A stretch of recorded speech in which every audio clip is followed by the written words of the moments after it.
abordado por nuestros ilustres invitados.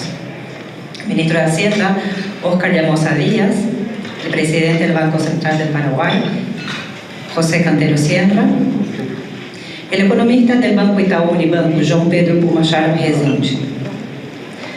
Don Óscar Llamosa es economista egresado de la Universidad Nacional de Asunción, Paraguay, con maestría en Economía por la Universidad de Argentina, Tucumán. En énfasis en políticas económicas y sociales, realizó varios cursos de posgrados en finanzas públicas y programación financiera, entre otros. Con más de 25 años de carrera en la función pública, se desempeñó como viceministro de Administración Financiera y ocupó diversos cargos dentro del Ministerio de Hacienda. Don José Cantero es economista con maestría en Finanzas Internacionales, maestría en Políticas Económicas, licenciado en Economía, licenciado en Ciencias Públicas. Fue designado miembro titular del directorio en julio del 2017 y nombrado como presidente del Banco Central del Paraguay en septiembre del año 2018.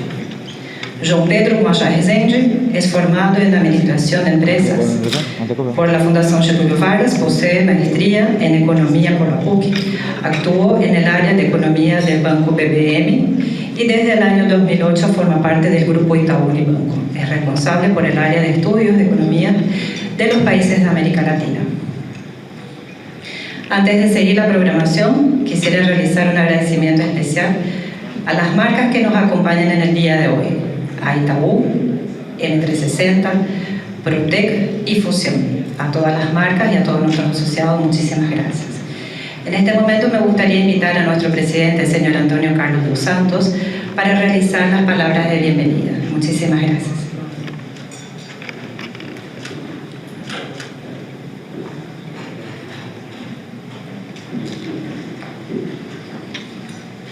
Muy buenos días a todos. Muchas gracias por la presencia. Muchas gracias por nuestros ilustres disertantes, señor Óscar Llamosa, ministro de Hacienda, señor José Cantero, presidente del Banco Central de Paraguay, señor João Pedro Bumachar, economista de Itaú Unibanco. Agradecemos também a presença das demais autoridades, o embaixador de Brasil em Asunción, Flávio Soares D'Amico, em sua persona, o corpo diplomático da Embajada e do Consulado General do Brasil. Aos colegas diretores da Câmara de Comércio Paraguai-Brasil, aos prezados associados da Câmara, aos invitados, aos senhores da prensa, senhoras e senhores. A continuação, invito aos nossos invitados para, por favor, que subam para empezar as apresentações. Muchas gracias a todos.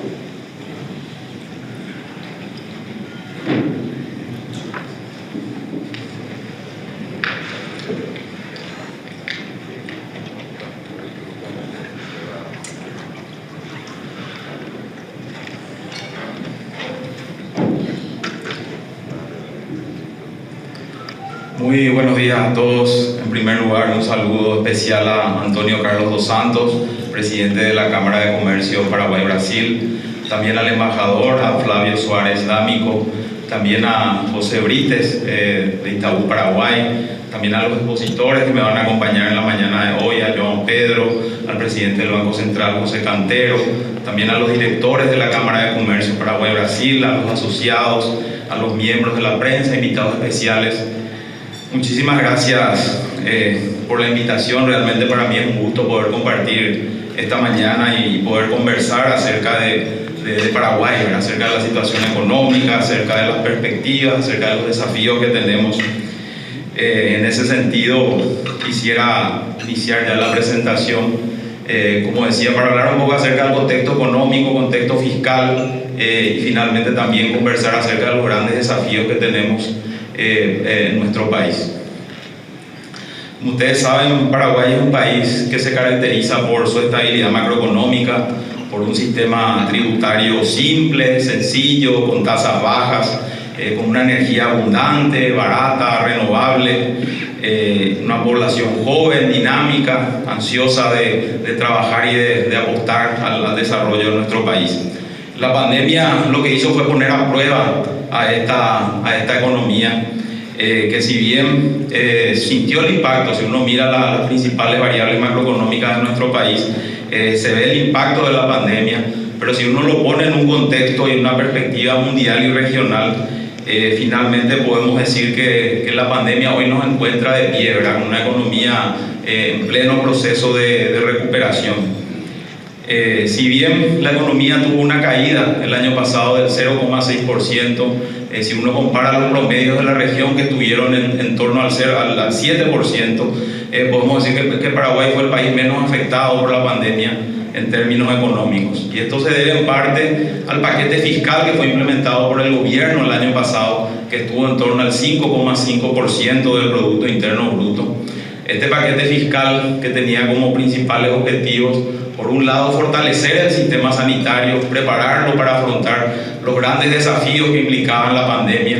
Por otro lado, también, consecuencia de las medidas sanitarias que se implementaron el año pasado, eso empezó a tener impacto en los ingresos de los trabajadores, impacto en las empresas. Entonces, parte de este plan de emergencia que fue implementado por el gobierno buscaba atender también a estos sectores a través de transferencias directas de recursos a trabajadores que perdían sus empleos, también poder disminuir los costos para las empresas a través de subsidios a la energía, al consumo de agua, poner a disposición recursos también para capital operativo y poder sobrellevar toda esta coyuntura tan compleja que implicó la pandemia. Y finalmente también se apostó a la obra pública. La obra pública también fue clave en este proceso de tratar de contener los impactos negativos de la pandemia. Y como decía, finalmente podemos ver que esto tuvo resultados, mirando estos indicadores económicos. Obviamente esto tuvo un impacto por el lado fiscal, ¿verdad? El déficit fiscal estuvo en torno al 6%. Por otro lado, también la deuda pública creció más de 11 puntos porcentuales. No obstante, poniendo nuevamente en un contexto regional, estos números siguen en niveles razonables, en niveles sostenibles. No obstante, estamos dentro del Ministerio de Hacienda y del Gobierno decididos a recomponer estas cuentas fiscales y estamos ya en un proceso gradual de volver a niveles fiscales sostenibles.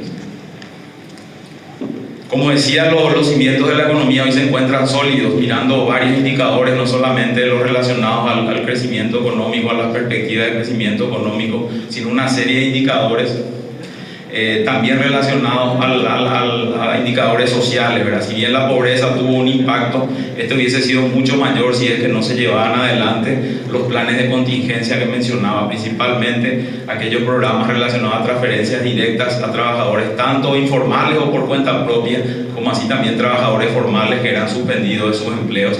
Eso evitó que más de 230.000 paraguayos cayeran debajo de la línea de pobreza. Y estos planes, si bien continúan este año, lo hacen de una manera mucho más focalizada, ya en un proceso de retiro de estos estímulos fiscales y ya en el camino de convergencia fiscal, como les mencionaba. De esto dan cuenta varios indicadores, ¿verdad? No solamente macroeconómicos, sino también las revisiones que realizan varias agencias en nuestro país. Las calificadoras de riesgo no solamente han mantenido la calificación de nuestro país, sino también la perspectiva, y esto es un hecho no menor, ¿verdad? Ya que la mayoría de los países de la región vieron afectados uno de esos indicadores, o su perspectiva o su calificación. Asimismo también, si uno mira los informes del indicador de clima de negocios que publica la Getulio Vargas, Paraguay sigue siendo el país dentro de la región con el mejor clima de negocios. Como decía, esto se debió en parte a las medidas económicas implementadas, pero un hecho no menor, obviamente, es el avance del proceso de vacunación. A partir de mediados de este año se pudo lograr un avance mucho más rápido en el proceso de vacunación. Eso hizo que los números de contagios, como así también de fallecimientos, se hayan reducido dramáticamente, y esto posibilita que la actividad económica se pueda desarrollar de una manera mucho más normal. Obviamente los riesgos siempre están presentes, es por eso que el gran objetivo que tenemos de aquí a fin de año como gobierno es acelerar este proceso. Hoy estamos llegando a cerca del 50% de la población vacunada con por lo menos una dosis, y el objetivo del Ministerio de Salud es poder llegar a un 80% hacia finales de año. Así que ese es el gran compromiso y gran desafío, de manera a que estemos preparados para posibles rebrotes que puedan surgir en los próximos meses y que esto no afecte a la actividad económica. Como decía, todo esto hace que las perspectivas económicas para este año sean muy ambiciosas, ¿verdad? Hay estimaciones del Banco Central que dan cuenta de que la economía podría estar creciendo en torno al 4,5% este año. Si uno mira también en el contexto regional, la mayoría de las economías también están ya en ese proceso de recuperación, ¿verdad? Y esto lo podemos confirmar ya con algunos indicadores de anticipo, ¿verdad? El indicador de actividad económica mensual que publica el Banco Central por séptimo mes consecutivo, al mes de septiembre, tuvo números positivos. Si uno mira el promedio o el acumulado del año, ya estamos en torno al 5,7% de crecimiento. Por otro lado, también otros indicadores como el comercio exterior también se está recuperando. Tanto las importaciones como las exportaciones están teniendo una dinámica muy positiva. Y por otro lado, ya entrando un poco en el contexto fiscal, también los ingresos tributarios se están recuperando. Entonces, todos estos indicadores nos dan cuenta de que esa estimación de crecimiento de 4,5% es posible. Incluso algunas agencias privadas o organismos internacionales incluso hablan de que podría estar más cerca del 5% que del 4,5%. Así que es muy auspicioso esta situación de que la economía, después de 2 años bastante complicados, está volviendo nuevamente a números positivos. Nosotros estimamos que para el cierre de este año los ingresos tributarios crezcan en torno al 13%. Inicialmente habíamos estimado un 8%. Entonces, como decía, toda esta dinámica que se está generando en la economía también está ayudando al fisco a poder generar mayores ingresos y poder recuperarse de 2 años, como decía, complejos, donde el fisco dejó de percibir más de 600 millones de dólares, por un lado por el impacto de la pandemia, y no hay que olvidar también que el 2019 fue un año bastante complejo en materia económica. Tuvimos un primer semestre donde tuvimos efectos climáticos que afectaron a la producción agrícola. Entonces, del lado del fisco también estamos muy optimistas con esa recuperación económica y que se refleja también en la recuperación de los ingresos tributarios. Por otro lado, por el lado del gasto público, como decía, estamos ya embarcados este año en un proceso de retiro gradual de los estímulos fiscales, de manera a recomponer esas cuentas fiscales. Al cierre del mes de octubre tenemos una reducción del gasto público de 1,7%, pero si uno mira a la derecha, en uno de los componentes de ese gasto, que son las prestaciones sociales, la reducción es mucho más dramática, cerca del 30%, y eso se debe principalmente, como decía, a ese retiro de algunos programas transitorios que fueron implementados para la pandemia, los programas PTUO, que daban una ayuda económica directa a trabajadores por cuenta propia, como así también los subsidios que se entregan a través del IPS a trabajadores formales que son suspendidos, también se han reducido de manera importante. Y ese es un tema no menor, porque a muchos países les está costando ir retirando este tipo de ayuda. Como ustedes saben, no es fácil para los gobiernos retirar este tipo de programas, pero por suerte nosotros pudimos hacerlo sin mayores complicaciones ni crispaciones sociales, ¿verdad? Entonces, la idea es ir retirando ya para el año que viene. Se eliminan totalmente todos estos programas transitorios, pero sí hay una apuesta fuerte a los programas tradicionales que tiene el gobierno para tratar de atender a la población vulnerable. Hay todavía sectores que no se han recuperado al 100%, hay todavía trabajadores que están teniendo inconvenientes para conseguir empleo. Entonces, el compromiso del gobierno es seguir atendiendo a esta población, pero ya lo va a hacer a través de los programas tradicionales, como el programa Tecoporán, que es un programa que atiende a familias en situación de pobreza, o el programa Adultos Mayores, que también es un programa social del gobierno que atiende a personas adultas mayores a 65 años. Entonces, esa es la gran apuesta que tenemos para el presupuesto del año que viene, además de sostener todo el sistema sanitario que se vio incrementado por la pandemia. Se instalaron más de 18 hospitales de contingencia para atender la pandemia, más que se duplicaron las cantidades de camas de terapia intensiva. Entonces, no solamente para atender la pandemia, sino sino para ir cerrando esa brecha histórica que tiene nuestro país en materia de salud pública. El compromiso para el año que viene y para los siguientes años es sostener todas estas inversiones que se hicieron, mantener al personal de blanco que también fue incorporado, de manera que la población pueda poder recurrir al servicio público cuando lo requiera. Dentro de este proceso de retorno a niveles de la regla fiscal, como decía, la inversión pública que en los años anteriores tuvo una fuerte apuesta para tratar de ser un factor contracíclico del impacto, y así lo fue, ¿verdad? La obra pública y el sector construcciones fue el año pasado uno de los pocos sectores que tuvo números positivos. Este año también está teniendo una dinámica muy importante, y la obra pública dentro de ese componente fue sumamente relevante, ¿verdad? En el año 2020 la obra pública o la inversión pública alcanzó niveles que nunca antes lo había hecho. Llegamos al 3,5% del Producto Interno Bruto, y como decía, nosotros vemos en los números que cumplió con ese objetivo. Pero en este proceso de recomponer las cuentas fiscales, también la inversión pública tradicional a través del endeudamiento o a través del préstamo necesariamente se tiene que ir reduciendo en el corto plazo, y eso ya lo podemos ver también este año. Ahora hay una pequeña reducción ya de cerca del 5% de la inversión pública, y es por eso que en este proceso de convergencia y vemos que se va a ir viendo una reducción gradual de la inversión pública tradicional con relación al Producto Interno Bruto, pero siempre manteniendo niveles en torno a los 1.200, 1.100 millones de dólares, que es el promedio de la inversión pública directa a través de las modalidades tradicionales. Es por eso que hay una fuerte apuesta del gobierno a otras herramientas que permitan una mayor participación del sector privado en la obra pública. Tenemos herramientas como las APP, tenemos herramientas como las concesiones, llave en mano.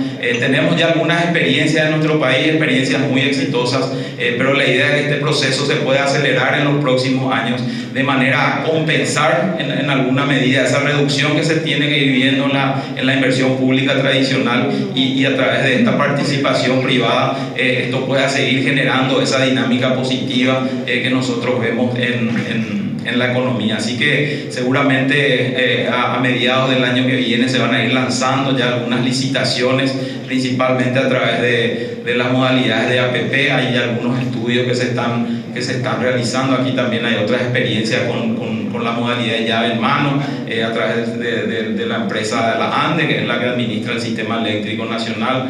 También una nueva iniciativa que se está iniciando, que es la Costanera Sur, también bajo esta modalidad.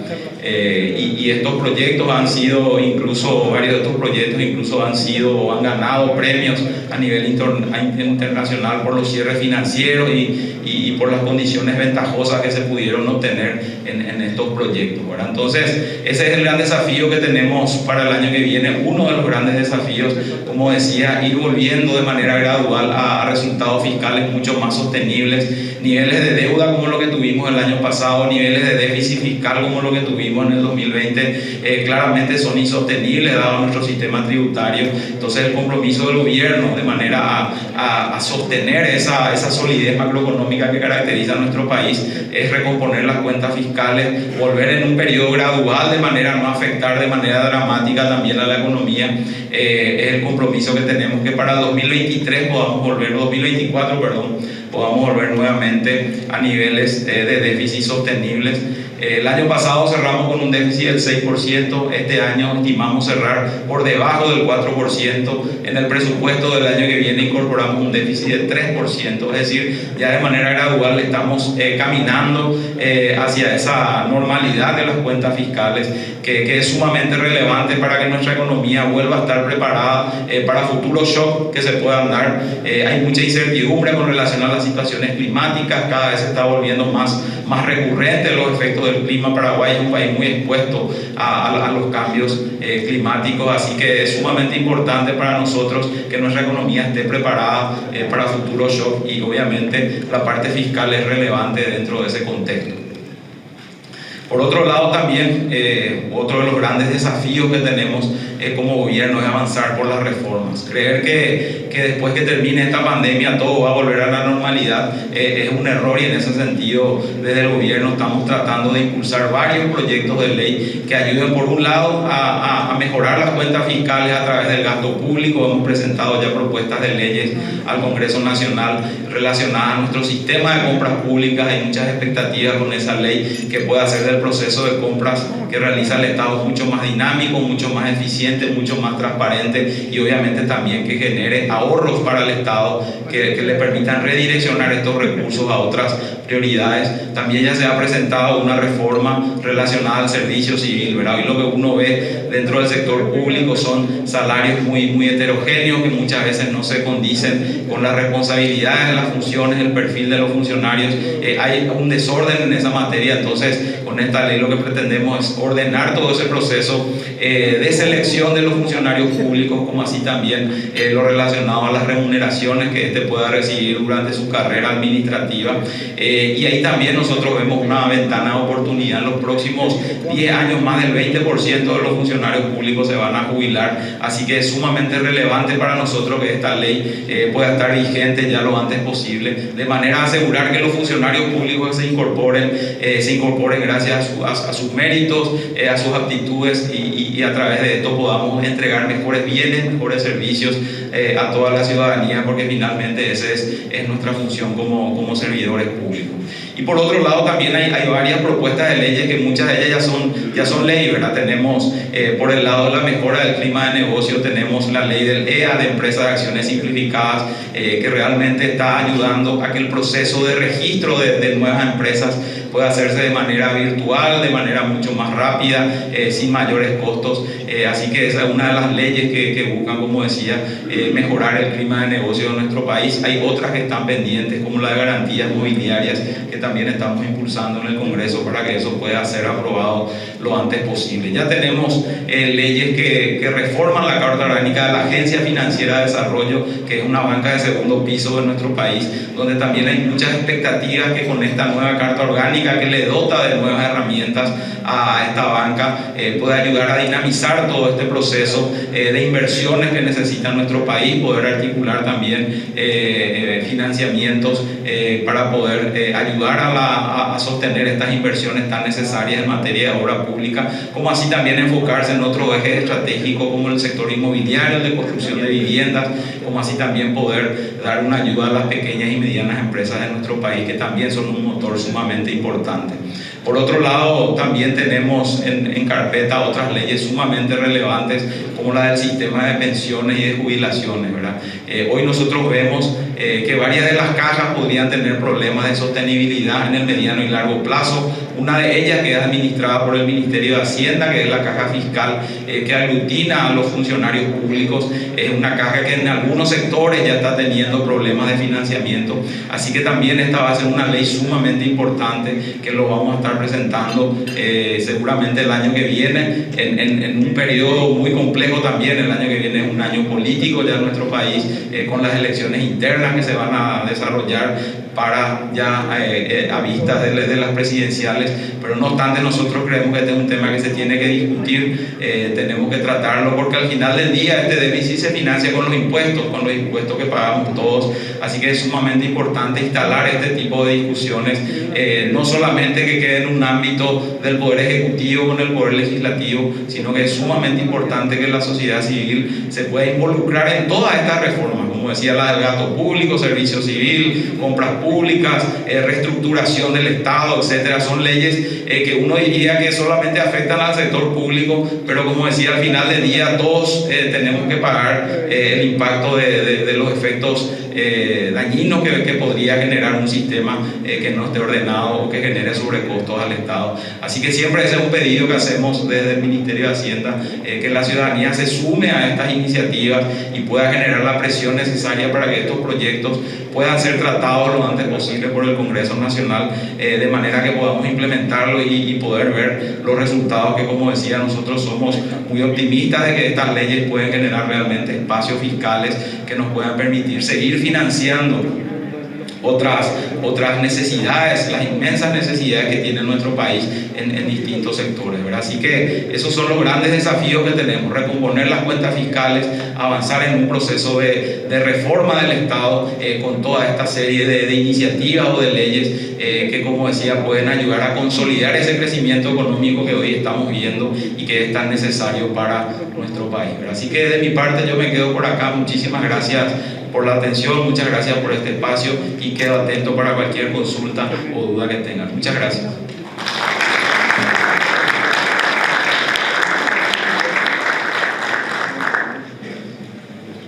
Hola, muchas gracias, señor ministro. Para invitarnos al presidente del Banco Central, por favor, José Cantero. Recordar a ustedes que pueden enviar las preguntas a través de un WhatsApp que ya fue enviado, ¿no, Carolina? Y al final vamos a seleccionar las preguntas para realizar. ¿Okay? Gracias. Muy buen día. Para el Banco Central del Paraguay siempre es un privilegio y un gusto compartir nuestra visión, nuestra interpretación, el pulso de la economía con tomadores de decisión, con empresarios, con emprendedores, con técnicos, con la sociedad en general. Es por eso que nuestra gratitud por esta invitación, Antonio Carlos, a todos los integrantes de la Cámara de Comercio Paraguay-Brasil. Si pudiese resumir me entregaron una tarjetita, en una tarjeta lo que quiero señalar, lo que queremos señalar a través del Banco Central, quizás se pueda resumir todo lo que pasó en el 2020 diciendo que Paraguay demostró, nuestra sociedad demostró que la estabilidad macroeconómica es muy rentable. Es rentable para el sector productivo, es rentable para la sociedad y es muy conveniente mantener esto. Y si tendría que escribir al dorso de la tarjeta, diría que todos estos pilares prosiguen, que todos estos pilares de estabilidad, pese al choque que tuvimos, se mantienen y creo que eso da mucha certeza y es muy conveniente para todas nuestras iniciativas. No sé cómo se avanza esto, creo que voy a tener dificultad porque están en PDF. Si alguien me va a ayudar ahí, un poquito más abajo, ahí. No, y poniendo esto en términos gráficos, un poquito más abajo,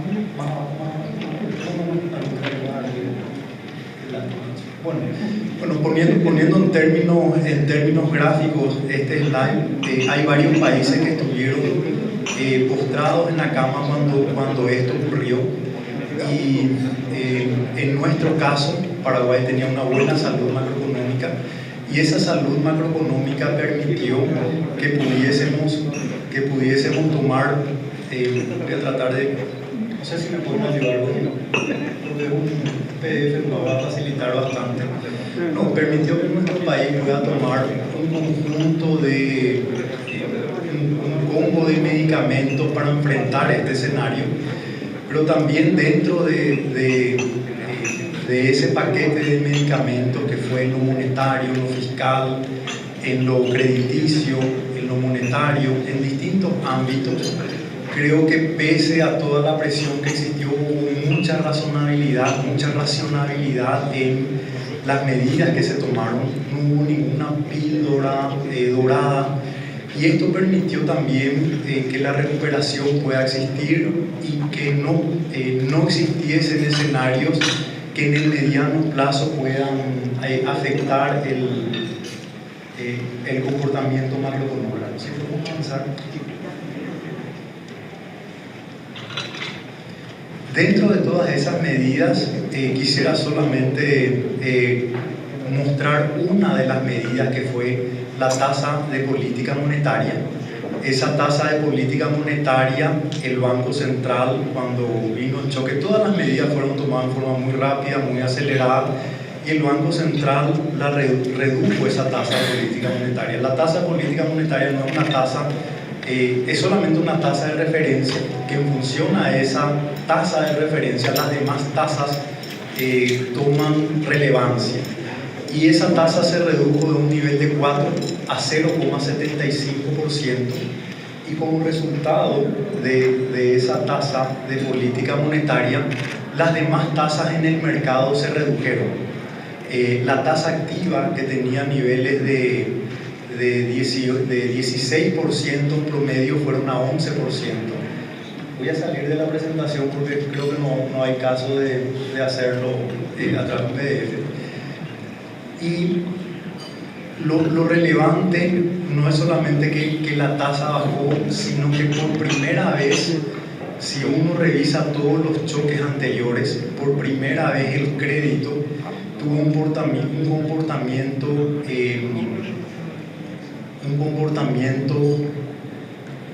anticíclico. O sea, cuando cayó la economía, los créditos comenzaron a caer. Si uno hace una revisión de todos los procesos anteriores, los créditos siempre cayeron cuando tuvimos choques. Y esa situación se pudo revertir con estas medidas y con el conjunto de medidas que emprendió nuestro país. Con una proyección de crecimiento de aproximadamente 4% negativo. El Fondo Monetario había dicho que nuestra economía iba a caer 5%, pero todas estas medidas posibilitaron. Me gustaría después volver a ese gráfico. Acá ya está para la presentación. Fantástico. Entonces, podemos ver que la tasa de política monetaria se redujo, fue la reducción más grande, y esa tasa permaneció prácticamente un año, 0,75. Las personas se pudieron refinanciar a menores precios, a menores tasas. Eso acomodó también los flujos de caja de las empresas. Y Paraguay fue el país con una reducción de la tasa de política monetaria más significativa en la región. Creo que se ha complementado con un paquete fiscal también bastante importante. Entonces, en ambas líneas de coordinación y de relevancia, la política monetaria y la política fiscal posibilitaron este escenario. Ahí vemos las proyecciones que tenía el Banco Central para el año pasado. Prácticamente fue el único país que terminó naranja en todas las Américas, con una retracción de 0,6%. Y fue la menor, como habíamos señalado, esa capacidad de resistir que había dado la macroeconomía. La macro no es solamente la previsibilidad, sino una estabilidad macroeconómica da fuerza de reacción. Hay países que no tuvieron esa estabilidad y se vieron maniatados. Ese no fue el caso del país. Y para este año, el Banco Central proyecta un crecimiento de 4,5%. Y lo interesante de este año, a diferencia del pasado, es que en este año es el sector privado, son los distintos sectores de la economía cuyos motores están activos. El año pasado fue el sector agrícola y principalmente construcciones, de la mano de una política fiscal muy agresiva y de una política monetaria también que apoyó la economía. Pero vemos que en este año el sector ganadero va a tener un crecimiento en torno a 11,5%, el manufacturero de 7%, construcciones de 13%, comercio de 10% y otros servicios que están todavía por debajo del nivel prepandemia, con niveles de 8%. El Banco Central de acá a 10 días va a publicar la nueva estimación para este año y también para el siguiente. Voy a comentar brevemente. Publicamos indicadores que miden el pulso de la economía. Son dos centrales. Uno es el IMAE, el indicador mensual de actividad económica, y este indicador da cuenta que nuestra economía al mes de septiembre está creciendo a una tasa de 5,7%. Teniendo datos ya a octubre y quizás entrado noviembre, nos va a dar una idea de cómo va a crecer la economía, pero hay una probabilidad de que se encuentre por encima de ese 4,5% estimado. Y a la vez el otro pulso que mide la economía es el nivel de ventas, de facturación, que se mide a través de una publicación que se llama Estimador de Cifras Negocios, que también arroja números de crecimientos acumulados en torno a 11,3%. Nuestra economía, midiendo con ambos indicadores, tanto por el lado de la producción como también por el lado de las ventas, se encuentra por encima del nivel prepandemia y se mantiene en los últimos meses. Así es que esto no quiere decir que toda la economía en su conjunto está por encima. El sector servicios, si bien está creciendo, tiene aún rezagos. Y por servicios me refiero a los que representan grandes conglomeración de personas, restaurantes, hoteles, etc. Y aquellos que están en verde, prácticamente están todos los sectores. Preferible hablar de aquellos que están en la zona, el sector agrícola, que está teniendo un excelente año. Tiene una retracción porque el año pasado fue aún mejor, fue excepcional. Y derivado de ese sector, el sector industrial aceitero, también lácteos y azúcar, y el sector electricidad, que es un llamado alerta, como solemos referirnos, 3 años consecutivos de caída. O sea, la caída acuciante de este año se basa en caídas anteriores y también responde a lo que está en línea con lo que había dicho el ministro del tema climático, cómo está incidiendo, que eso nos tiene que llevar también a pensar de políticas para mitigar esto. Hablaba entonces de los datos reales, de los datos de producción, de los datos de ventas, pero también el banco publica información de confianza del consumidor.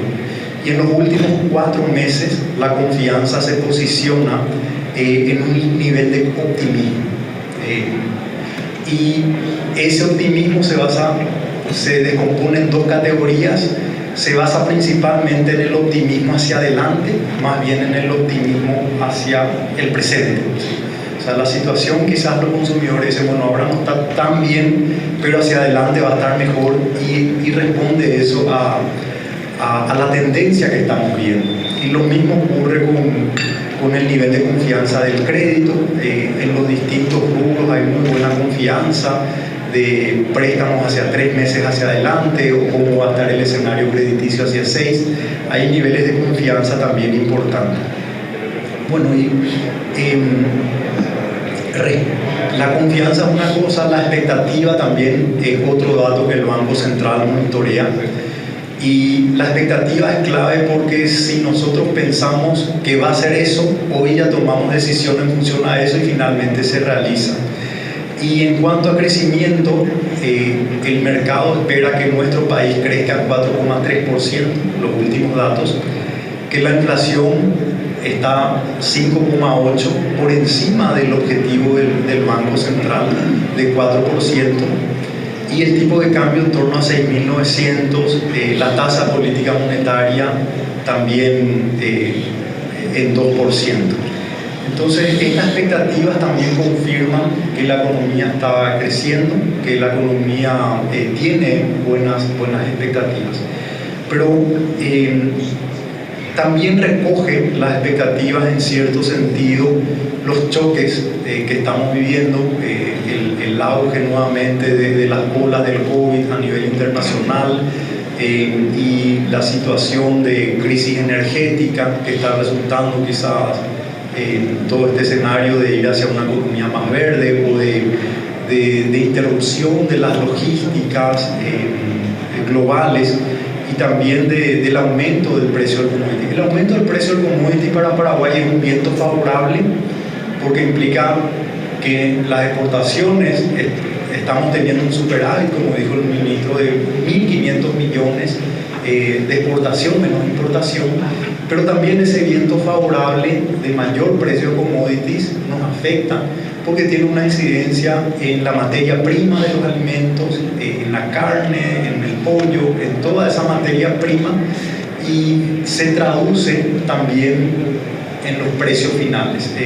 Y lo mismo ocurre con la interrupción logística a nivel global. Y esto tiene ha tenido un efecto inesperado.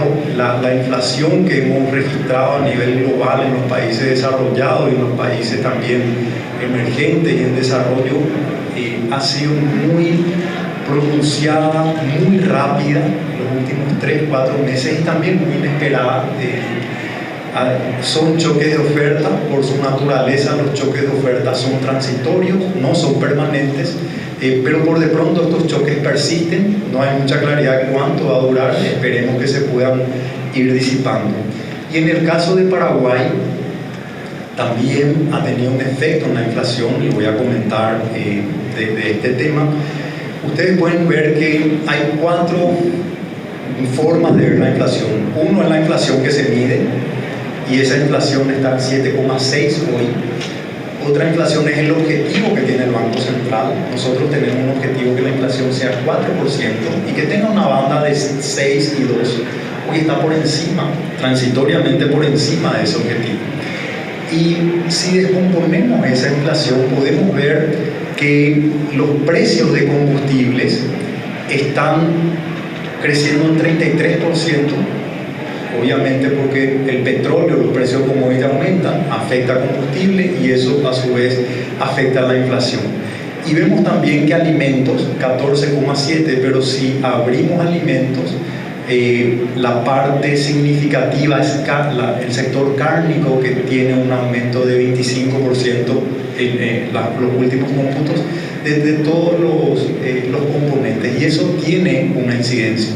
Y ustedes pueden ver la línea amarilla ahí, eso es servicios, o sea, todo lo que es servicios está en 2%, y también la inflación núcleo que está en el gráfico.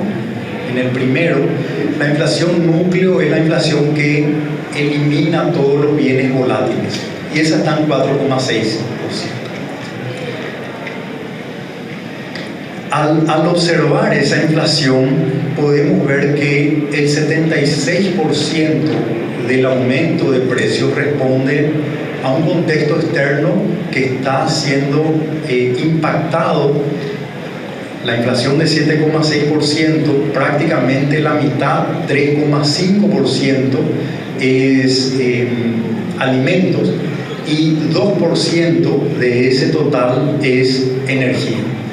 O sea, 5,5% de ese 7,6% está impactado directamente por estos 2 componentes. Y otro, para que ustedes tomen también conocimiento, otro dato que el Banco Central sigue es la expectativa. La expectativa de inflación. Entonces, una inflación es la que se mide, otra es el objetivo y otra es la expectativa. ¿Qué quiere decir la expectativa? Que si yo les pregunto cuánto va a ser la inflación a todos ustedes y anoto, para el próximo año probablemente todos digan 4%. Si ustedes tienen en su cabeza que va a ser 4% y tienen que firmar contratos, es muy probable que sellen los contratos en 4%, que los alquileres vayan en 4%.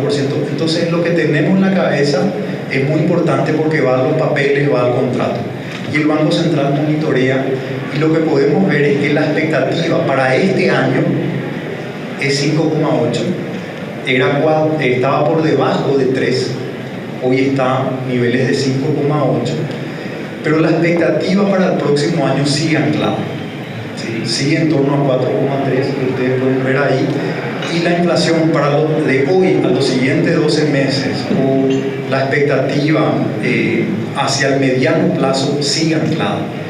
Y eso es muy relevante, y creo que se da porque todos los pilares de la macroeconomía están sólidos, y también se da porque nuestro país nunca tuvo hiperinflación, nunca tuvimos, nuestra moneda va a cumplir 80 años, o sea, hay mucha credibilidad hacia la conducción monetaria, y eso también permite este escenario. Pero tomamos nota de este aumento en la expectativa reciente, sabemos de que no tiene un condimento monetario o fiscal o macroeconómico o propio de la economía, sino que proviene de afuera, pero de todos modos el Banco Central tiene que tomar medidas. Y hay otro, le decía que hay 4 formas de ver la inflación. Una, la que medimos, y esa la podemos descomponer. Otra es el objetivo del Banco Central. Otra es la expectativa. sea, lo que tienen en la cabeza, y otra es lo que los modelos económicos de proyección dicen. El Banco Central tiene modelos de proyección económicos o matemáticos y arroja que para este año la inflación estaría en torno a 6,7%, así cerraría el año, y que, bueno, con un rango también probabilístico hacia arriba y hacia abajo, y que para el siguiente año convergería a 2%, pero también sabiendo de que seguimos navegando en un escenario internacional con mucha complejidad, y esperemos que esto se pueda ir resolviendo. Razón de esto, el Banco Central se reúne cada mes, los miembros del directorio se reúnen cada mes con todo el equipo técnico, hacemos una revisión integral de la economía y de los fundamentos que están detrás de este escenario, y como tenemos un objetivo de inflación, tomamos decisión sobre la TPM, la tasa de política monetaria. Y culminada esa reunión publicamos nuestra decisión, o sea, es totalmente transparente, y en ese sentido ya desde agosto el Banco Central viene aumentando la tasa de política monetaria, y esa tasa de política monetaria que estaba a niveles de 1,5, estaba en 0,75, el Banco Central primero incrementó 0,25, después 0,5, llegamos a 1,5, y en el mes de octubre el aumento fue de 125 puntos básicos, o sea, de 1,25%. Y la tasa subió de 1,5 a 2,75. Y lo que dijimos en este comunicado, por primera vez señalamos que se le hizo una vista hacia adelante, una decisión donde ya decimos, comunicamos qué vamos a hacer en las siguientes reuniones. Lo que dijimos en este comunicado, en un esquema forward-looking, es: vamos a seguir tomando decisiones en el mes de noviembre, diciembre, muy similares a las de octubre. Vamos a seguir aumentando en similar medida la tasa de política monetaria, con el ánimo también de converger. La economía ya está creciendo, ya están en los niveles prepandemia. Las proyecciones de crecimiento son importantes, hay un compromiso de que la política fiscal converja, y dado este escenario, la convergencia de la política monetaria cobró más fuerza en los últimos meses.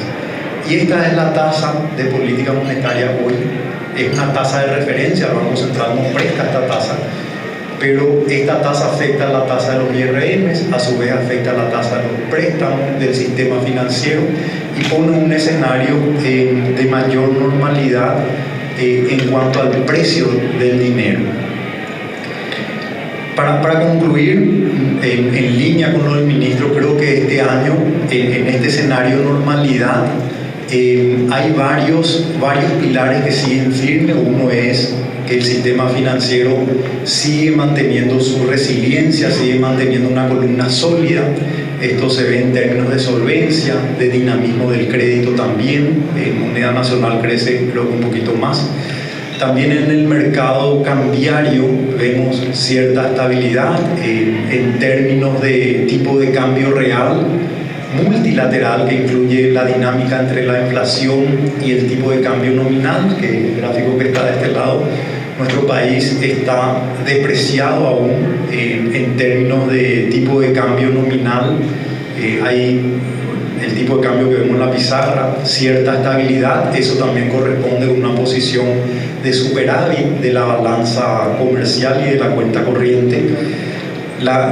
Y acá se ve el superávit en la cuenta corriente de Paraguay de 1,1%, y niveles de reservas que hoy llegan en 9.9 billones, o sea, 9.900 millones, que también representa una espalda para seguir navegando este escenario, y con un escenario, como mencionaba el ministro Oscar Llamosas, que ese pulso que también nos miden a nivel internacional se mantuvo próximo a grado de inversión. Eso es muy bueno porque nuestro país es como una pymes o como una microempresa muy formalizada, muy competitiva, que tiene acceso a los créditos.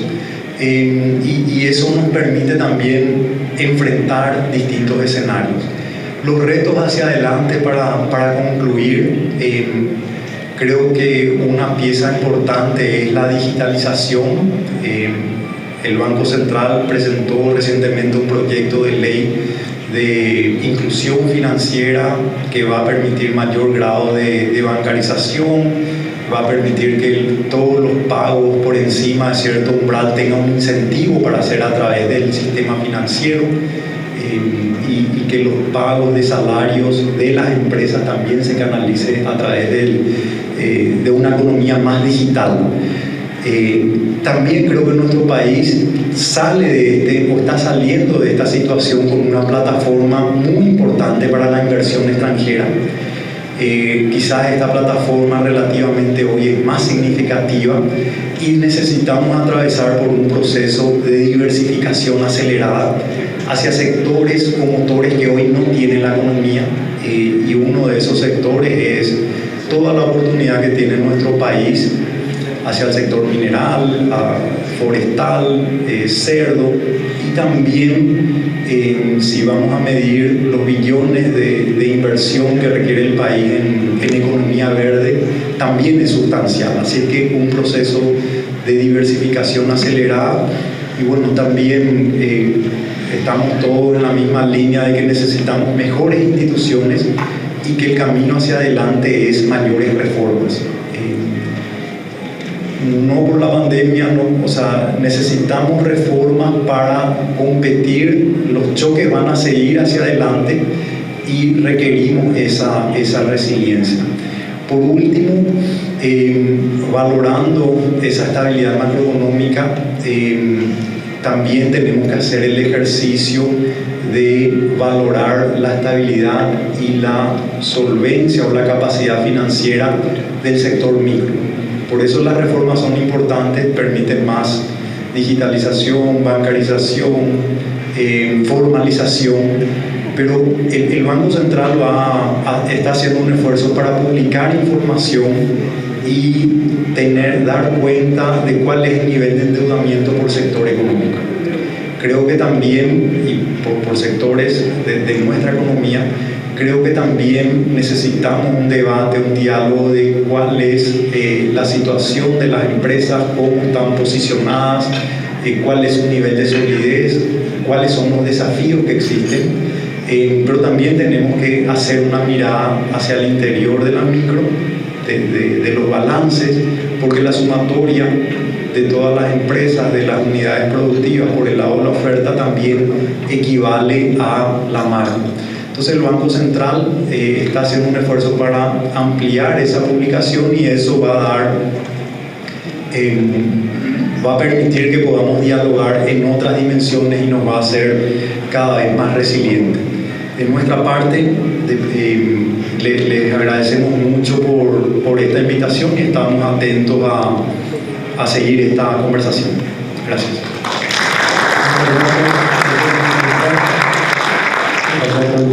Y ahora invitamos a Juan Pedro para su presentación. En primer lugar, muchas gracias por la invitación, por las presentaciones del ministro y del presidente del Banco Central, bueno, sobre las presentaciones, pero bueno, también pelo buen manejo de las políticas macro de Paraguay. Bueno, voy a cambiar al portugués porque manejo mucho mejor, espero que todos me comprendan acá.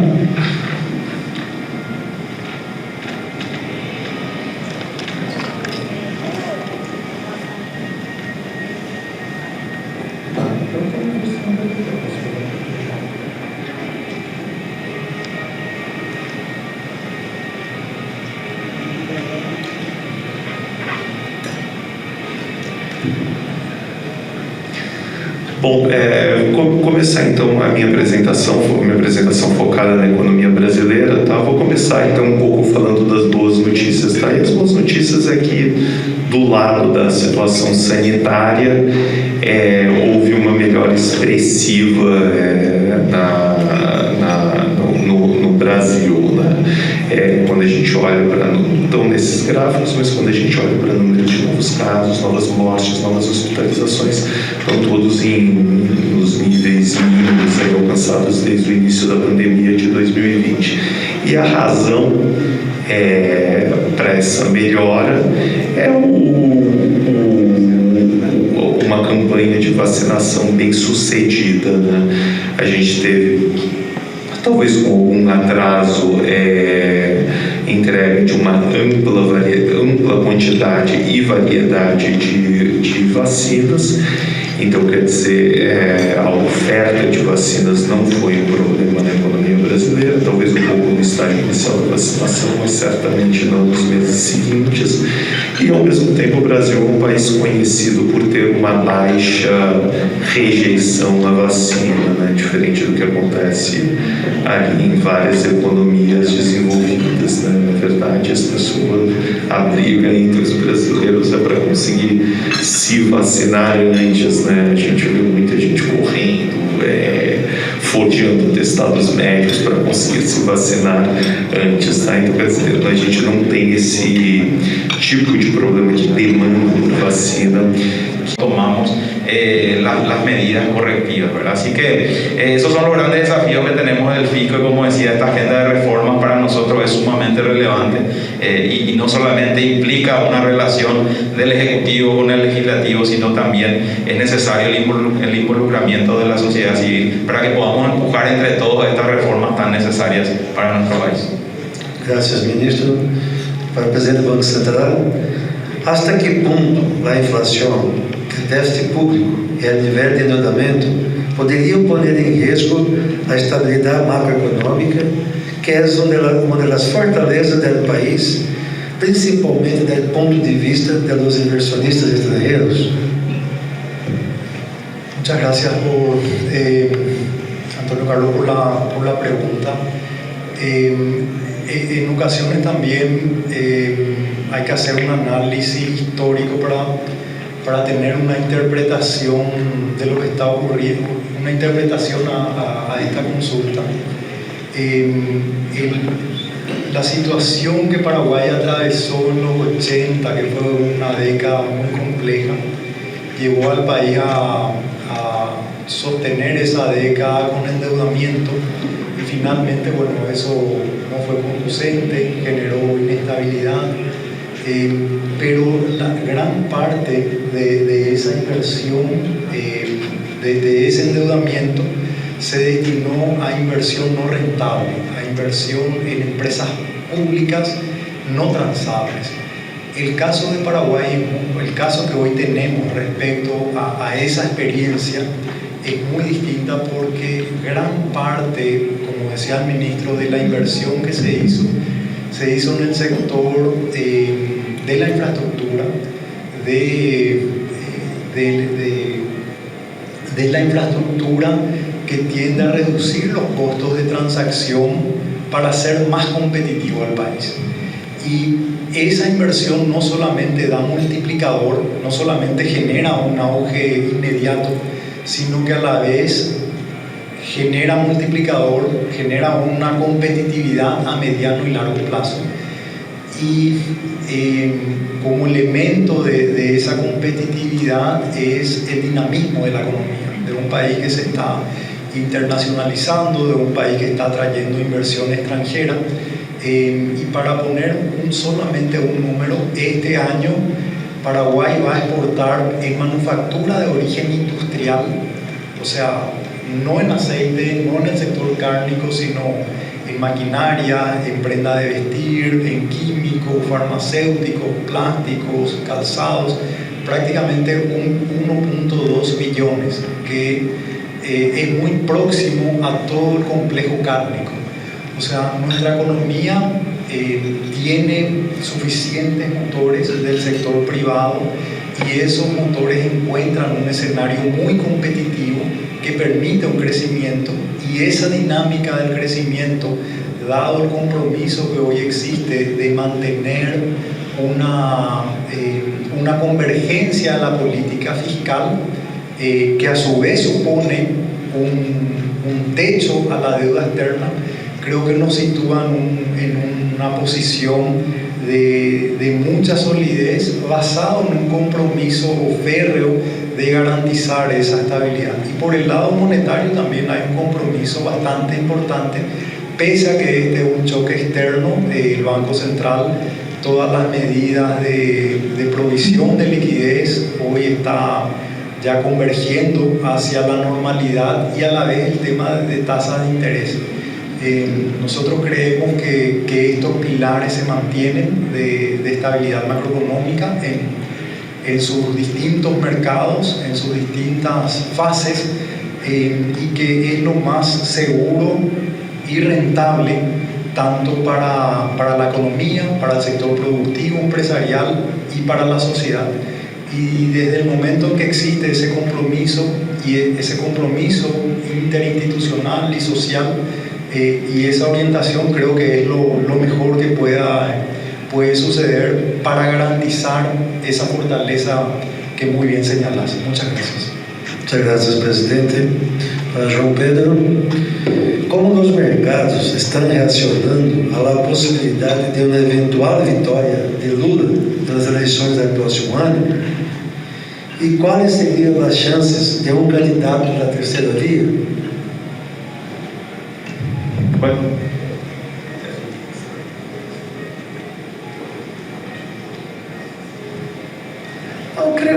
Creio que os mercados hoje já precificam um segundo turno ali entre o Bolsonaro e o Lula com uma alta probabilidade. Tá? Eu acho que a surpresa seria provavelmente positiva se você tem uma outra força política comprometida com as reformas e que comece a ganhar terreno nas pesquisas, né? Hoje, como eu falei, não parece que tem alguém ali capaz de quebrar, né, esse piso elevado que tanto o presidente Lula quanto o presidente Bolsonaro têm, e que levariam os dois candidatos para o segundo turno. Né? Qual foi a segunda medida? Acho que depende muito de você ter depende muito de quem vai ser essa terceira via, né? De quem se vai ser alguém que de fato vai conseguir se capitalizar com a rejeição alta que os dois candidatos que estão liderando as pesquisas têm. Aos olhos de hoje, as chances parecem baixas, né? É isso que as pesquisas mostram. Mas também a gente não tem uma definição clara de quem são esses candidatos da terceira via, né? Pode ser que uma vez que nós tenhamos os nomes e que não sejam muitos nomes, né? Acho que isso foi um problema na eleição de 2018, né? Que eram muitos candidatos alternativos. Aí as chances podem melhorar mais do que esses números de pesquisas que eu mostrei estão apontando. Ok, João Pedro, muito obrigado, muitas gracias.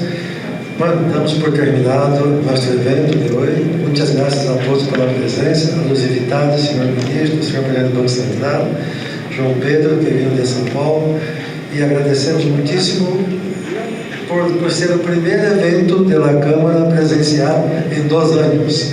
Então, isso realmente foi um grande desafio, um grande honor ter todos vocês aqui. Muitas graças.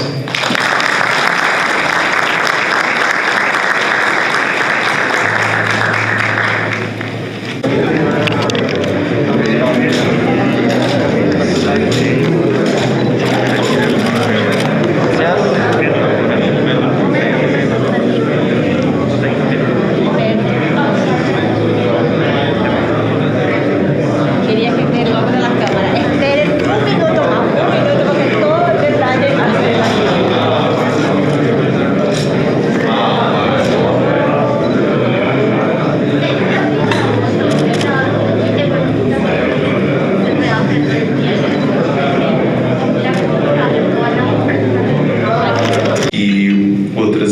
economias têm. O que o gráfico da direita está mostrando é a aplicação de vacina lotado contra as entregas de vacina. As entregas são as barras. Então a gente vê que tem uma sobra grande de vacinas e com isso o Brasil já começa a avançar na aplicação da terceira dose. Então, acho assim, essa questão do contágio por Covid, ela deixa de ser o principal risco para a economia brasileira, acho que também para a economia global.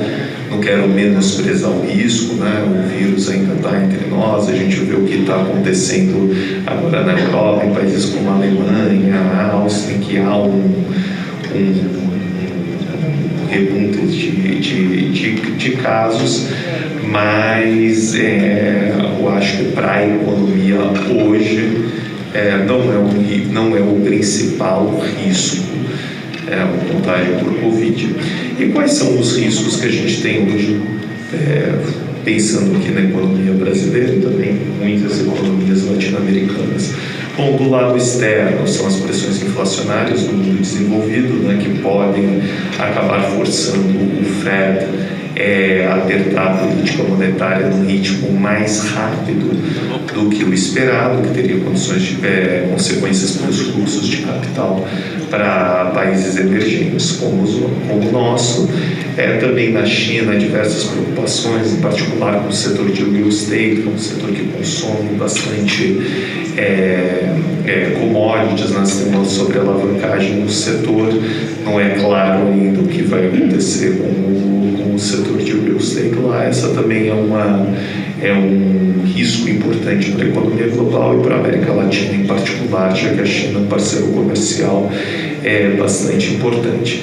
E além desses riscos externos, existem os riscos idiosincráticos aqui dos países da América Latina. No caso do Brasil, esse risco é o fiscal, é o risco que tem ditado aí o comportamento dos ativos brasileiros e é o risco que deve determinar a evolução da atividade econômica ao longo do próximo ano, né? Como a gente vê aqui nesse gráfico da direita, né, o gráfico da dívida bruta do governo, o Brasil ele entra na pandemia já com nível de dívida pública bastante alta para o padrão de país emergente, né, uma dívida bruta de 74% do PIB. E com a pandemia essa situação se agravou, né? Não só a nossa dívida pública é alta, mas existe agora uma dúvida sobre o arcabouço fiscal, em particular o teto de gastos públicos, que é a principal âncora para a política fiscal brasileira, está sob risco. Agora, voltando um pouco atrás, né, para colocar todo mundo na mesma mesa, o que é o teto de gastos? O teto de gastos foi uma lei introduzida na Constituição em 2016 que limita o crescimento dos gastos públicos federais primários, né, excluindo juros, a zero em termos reais, né? Então, quer dizer, os gastos públicos podem crescer no máximo a inflação. Como a gente vê no gráfico da esquerda, as barras laranjas, a evolução do gasto público como proporção do PIB. A gente vê que desde a introdução do teto de gastos aí em 2016, né, onde está a flechinha, você conseguiu frear, né, esse processo contínuo de expansão dos gastos como proporção do PIB, que ocorria aí desde das últimas 2 décadas. Com a pandemia, naturalmente, você teve que partir para uma cláusula de escape, né, do teto de gastos. Acho que isso era mais do que justo, né, dado o tamanho da crise, mas agora o que a gente está vendo também é uma nova ameaça ao teto de gastos, porque existe uma vontade do meio político de gastar mais, principalmente considerando agora que 2022 é um ano de eleições, né? Então, hoje está tramitando no Congresso uma PEC, uma nova mudança constitucional que faria mudanças no cálculo do teto de gastos, permitindo gastos maiores do que a regra original permitiria, né? Ou seja, o que está acontecendo hoje é uma descredibilização do teto de gastos, que é a principal âncora fiscal, tá? Então, naturalmente, isso junto com o fato de que a dívida pública já é bastante alta, gera aí um nervosismo no mercado, e os prêmios de risco têm se elevado, tá? Esse gráfico eu estou mostrando duas medidas de risco para o Brasil, né? Uma é a mais tradicional, que é o CDS, que é simplesmente um prêmio em que um título do governo brasileiro em dólar paga sobre um título do governo americano, mas tem outras medidas de risco que a gente gosta de olhar também, que é o que está na linha laranja, que é uma média ali da volatilidade de 3 meses do câmbio e o prêmio da inflação implícita nos títulos do governo indexados à inflação, tá? Enfim, a gente vê que com as duas medidas, principalmente essa medida mais alternativa que a gente gosta de olhar, teve uma deterioração substancial, e isso vai se refletindo numa taxa de câmbio mais depreciada, né? E a taxa de câmbio mais depreciada, ela agrava um problema inflacionário, né? Como foi mostrado aqui, o Paraguai está com problemas de inflação, os Estados Unidos estão com problemas de inflação, enfim, são problemas globais ligados à inflação de energia, ligados a esses problemas na cadeia de suprimentos globais, mas o fato é que o Brasil vai terminar esse ano com inflação em torno de 10%, que é significativamente maior do que, tirando a Argentina, que é um outro caso, mas é significativamente maior que outros países emergentes que trabalham com regime de metas, em particular nos países da América Latina, tá? E a razão para a nossa inflação estar bem mais alta do que em outros países é esse risco fiscal, e como isso tem se refletido no comportamento da moeda brasileira, tá? E com essas pressões inflacionárias fortes, o Banco Central tem que estar subindo juros num ritmo bastante rápido, né? A gente, no meio da pandemia, chegou com uma taxa Selic de 2%, que foi um mínimo histórico, né? Uma taxa de juros negativa em termos reais, mas com essas pressões inflacionárias, a gente está havendo uma grande reversão aí na política monetária, né? O Banco Central iniciou o ciclo de alta de juros, primeiro comunicando que ia ser um processo lento, gradual, e que mesmo após as altas a política monetária continuaria estimulativa, mas à medida que as pressões inflacionárias foram se intensificando, o Banco Central foi revendo isso, e hoje já temos uma taxa de juros de 7,75%, que é considerada acima do patamar neutro, né? O que é o neutro? É a taxa de juros que a economia convive no longo prazo. E as nossas expectativas do Itaú é que a taxa de juros chegue até 11,25%. Então, quer dizer, significativamente acima da taxa neutra, que é o que está ali nas linhas pontilhadas, tá? A gente deve soltar um relatório de revisão de cenário hoje ainda ou amanhã, e essa projeção para a taxa de juros deve subir ainda um pouco mais, mais para perto de 12%, tá? E essa alta de juros vai ter um impacto relevante nas condições de crédito, tá? O que eu estou mostrando aqui nesses 4 gráficos é a correlação do juro para o tomador final, né? Que são as linhas azuis, daí temos diversos segmentos de crédito, né? Juro para aquisição de veículos, mortgage, enfim. e o que mostra é a correlação disso com a curva de juros de um ano, né? A curva de juros de um ano dos títulos públicos, né? Ou no mercado de swap negociado em bolsa. Então a gente vê que tem uma defasagem, mas com essa alta de juros aí que a gente está vendo na Selic, a taxa de juros para o tomador final deve subir e isso vai ter um impacto no crédito relevante, tá? Daí o que nos leva para as nossas projeções de atividade econômica, tá? No gráfico da esquerda, a gente está mostrando o IDAT, que é um indicador proprietário que a gente tem diário de atividade, né? Essa é a linha azul. Ele já está mostrando um recuo no período recente e mesmo com a mobilidade já passando dos níveis pré-pandemia, né? Que é o que está mostrando na linha laranja, né?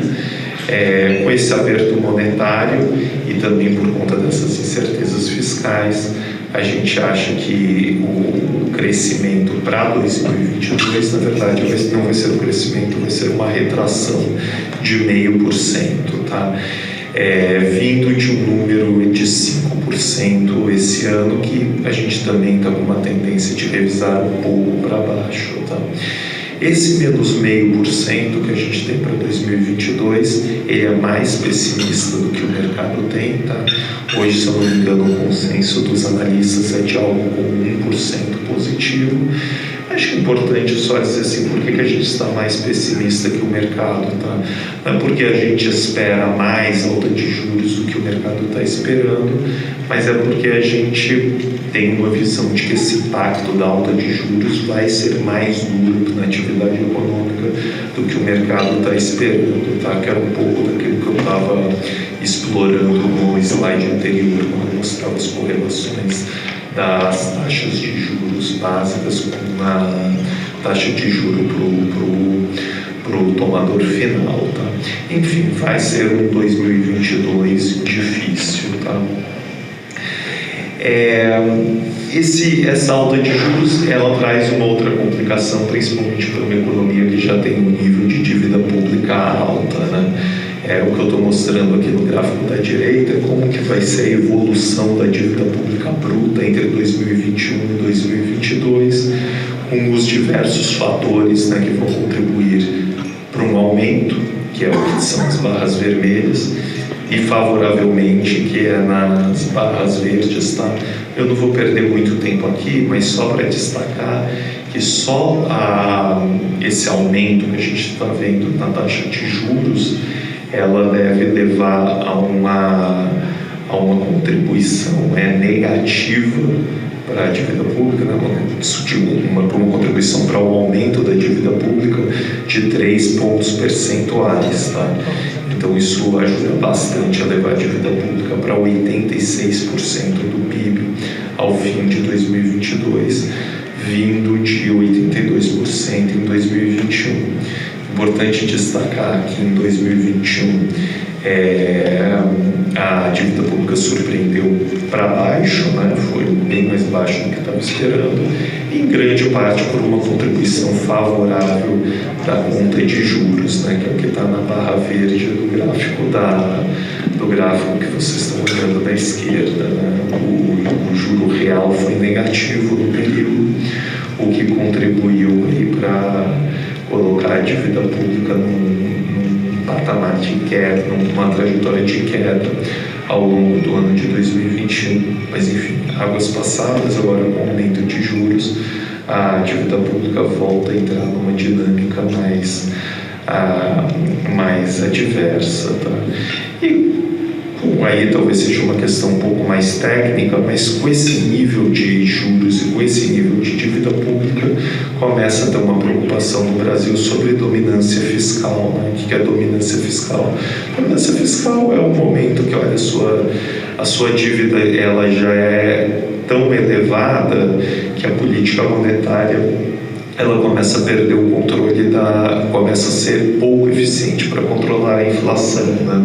Porque você sobe os juros, a dívida pública aumenta, os prêmios de risco aumentam, o câmbio deprecia e põe mais pressão na inflação, tá? A gente acha assim, a gente não está no ponto em que dizer que aumento de juros aumenta a inflação, mas eu acho que a gente pode já estar entrando no ponto de que aumento de juros vão ter um efeito menor na inflação do que no passado, por conta dessa piora da dinâmica da dívida pública, tá? E com esse contexto aí bastante desafiador, a gente começa a entrar gradualmente aí no período eleitoral, né? Hoje o que as pesquisas mostram é a aprovação do governo Bolsonaro num patamar baixo, não é um patamar ridiculamente baixo, como que a presidente Dilma alcançou antes do impeachment, ou que o presidente Temer tinha, mas é um patamar baixo, e com esse quadro econômico nos parece difícil uma recuperação expressiva da popularidade, mas é uma aprovação que é autossuficiente para levar ele para um segundo turno, né? Acho que o presidente Bolsonaro ele tem uma base de apoio relativamente forte, talvez não seja suficiente para ele ganhar uma eleição, mas parece ser suficiente para levar ele para o segundo turno, tá? E o que as pesquisas mostram hoje, né? As pesquisas de primeiro turno e segundo turno mostram o ex-presidente Lula com uma vantagem aí bastante expressiva, tanto no primeiro turno quanto no segundo turno.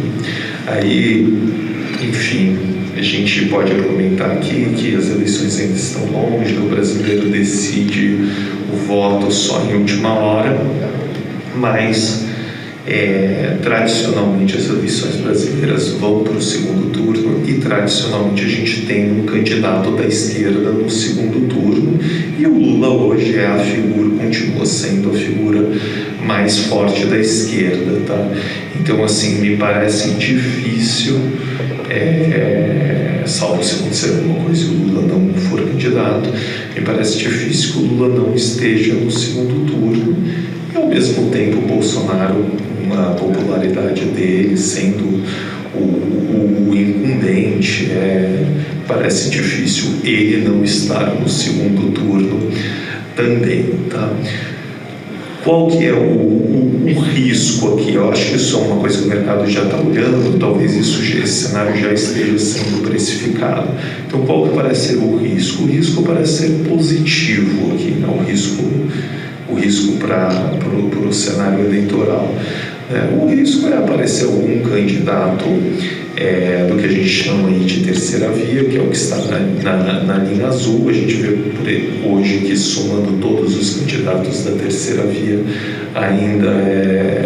eles ainda têm pouco apoio, mas talvez na hora que a campanha começa, na hora que você personifique, né, quem é de fato candidato da terceira via, principalmente se for um candidato só, né, se não tiver aquela mesma pulverização que houve entre os candidatos de centro em 2018, aí pode surgir alguém competitivo o suficiente que consiga ir para o segundo turno, e uma vez no segundo turno, aí as chances desses candidatos são bem mais altas, porque a gente sabe que a taxa de rejeição tanto do Bolsonaro quanto do Lula são bastante elevadas, né? Mas enfim, o desafio todo é esse candidato da terceira via conseguir passar esse piso de votos que o Bolsonaro ou o Lula tem e ir para o segundo turno, tá?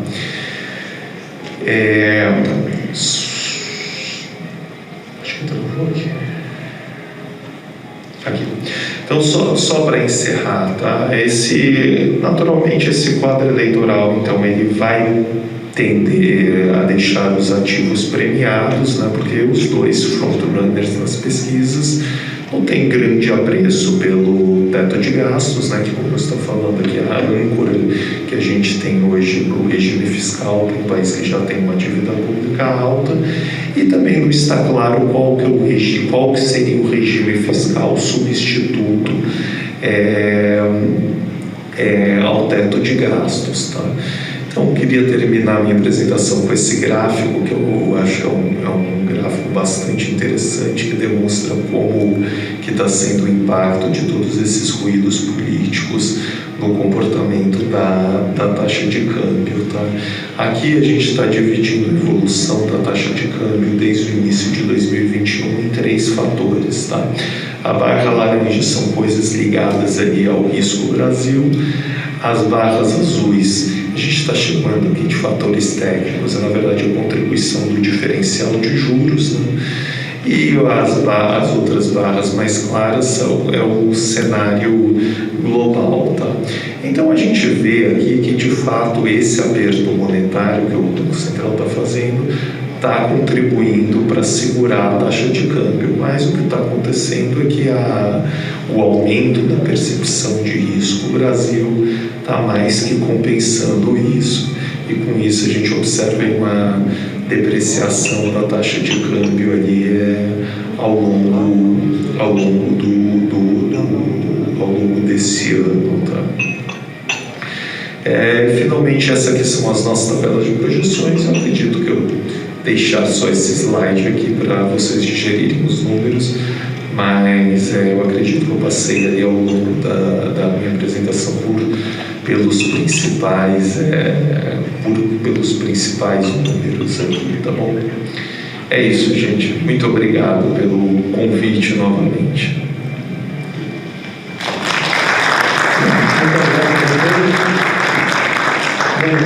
Em função do tempo, vamos fazer uma pergunta nomás para cada invitado.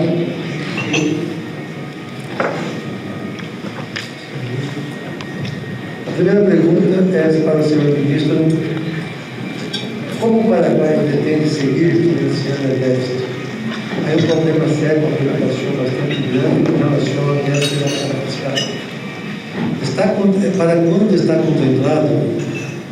contemplando o governo a revisão da lei de concessões de rutas, que poderia generar um ahorro importante? Bueno, muchas gracias por la consulta.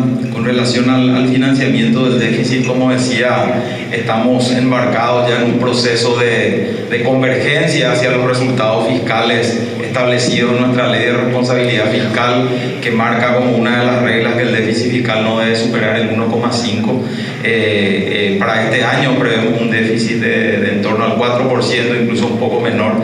Para el año que viene ya planteamos en el presupuesto 2022 un déficit del 3%, y así ir convergiendo ya hacia el 2024 a esos resultados fiscales sostenibles.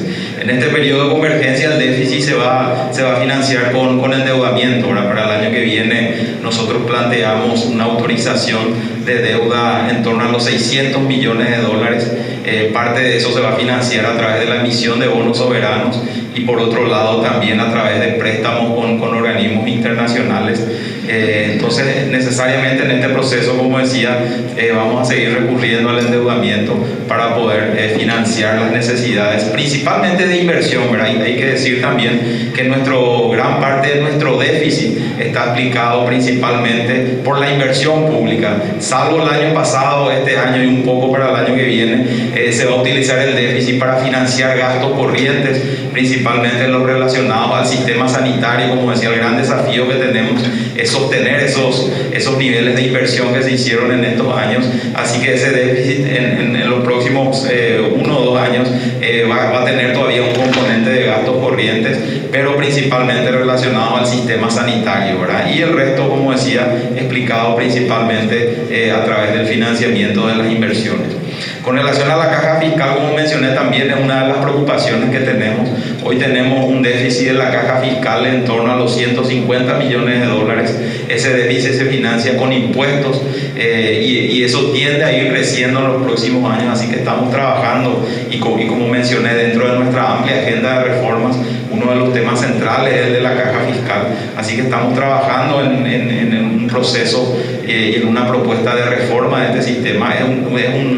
Es un tema muy complejo porque involucra a sectores muy sensibles de la sociedad. Estamos hablando de déficit en la caja de las fuerzas públicas, hablamos de policía, de militares, hablamos de un déficit en la caja del sector docente. Entonces, son sectores realmente muy sensibles donde necesariamente tenemos que tratar de generar un amplio consenso con estos sectores y obviamente también con toda la sociedad para poder resolver de alguna manera este problema que, como decía, en los próximos años puede ir creciendo si es que hoy no